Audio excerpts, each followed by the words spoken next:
इंसानों का मांस खाना इंसानों के द्वारा कई ऐसी घटनाएं सामने आ रही हैं। इसी टॉपिक पर हम आज आपके लिए एक कैनिबलिज्म की रियल क्राइम स्टोरी लेकर आए हैं। तो आप लोग अभी तक सोच रहे होंगे कि ये कैनिबलिज्म होता क्या है। तो those who not know about the meaning of cannibalism, तो इसका मतलब होता है किसी भी इंसान की बॉडी को किसी दूसरे इंसान के द्वारा खाना। यह मतलब है कैनिबलिज्म का। तो लेट्स स्टार्ट।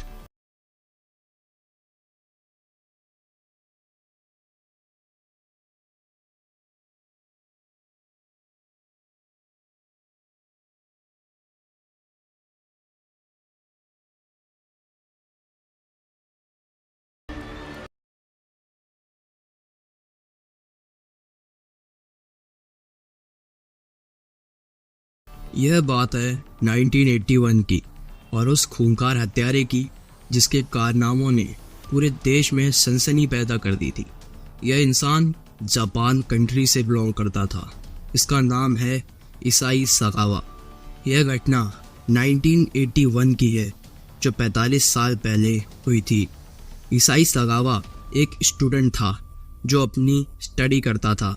वह अपनी एक डच पार्टनर के साथ स्टडी करता था जिसका नाम रैनी था। इसाई सगावा और रैनी एक अच्छे दोस्त भी थे। अब एक रात क्या होता है, वैसे मैं आपकी इन्फॉर्मेशन के लिए बता दूं, जो सगावा और रैनी थे वह अलग अलग रूम में रहते थे।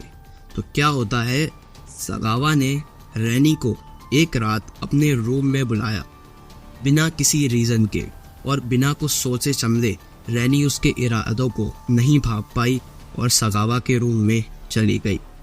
अब तक तो सब ठीक चल रहा था, पर डिनर के बाद अचानक से सगावा के मन में हैवान जाग उठा। उसने पहले रैनी की गर्दन पर गोली मारी। फिर जब कंफर्म हो गया कि रैनी मर चुकी है, फिर उसने रैनी की बॉडी के कई पीस करे। फिर सगावा उन पीसीस को पकाता और खाता, पकाता और खाता।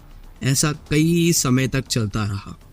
फिर जब शरीर के हिस्से खाकर उसका मन भर गया तो उसने बचे हुए हिस्से को झील में फेंक दिया। फिर जब पुलिस को झील में डेड बॉडी के पीस मिलते तो पुलिस ने उस पर इन्वेस्टिगेशन की। तो इन्वेस्टिगेशन के दौरान सगावा पकड़ा गया।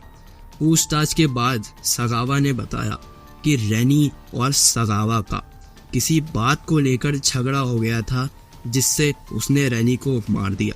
मारने के बाद जब उसने बॉडी को टेस्ट करके देखा तो उसको इंसानी मांस का टेस्ट बहुत ज़्यादा अच्छा लगा, तो उसने रैनी के कई पीसेस करे और खाने लगे। उसके बाद सगावा को कुछ सालों के लिए जेल में भेज दिया गया। फिर उसके बाद उसको मेंटल हॉस्पिटल में शिफ्ट कर दिया गया। ट्रीटमेंट के बाद 12 अगस्त 1986 को सगावा को फ्री कर दिया गया। अब आप सोच सकते हैं, इतने खतरनाक और घिनौने काम को अंजाम देने के बाद सगावा को सिर्फ 5 साल की सज़ा होती है जेल में, और फिर उसको फ्री कर दिया जाता है। आप अपनी राय कमेंट में दीजिएगा, और अगर आपको हमारा डॉक्यूमेंट्री, हमारी केस स्टडी अच्छी लगी हो तो हमारे चैनल को सब्सक्राइब करें, लाइक करें और शेयर भी करें। जय हिंद।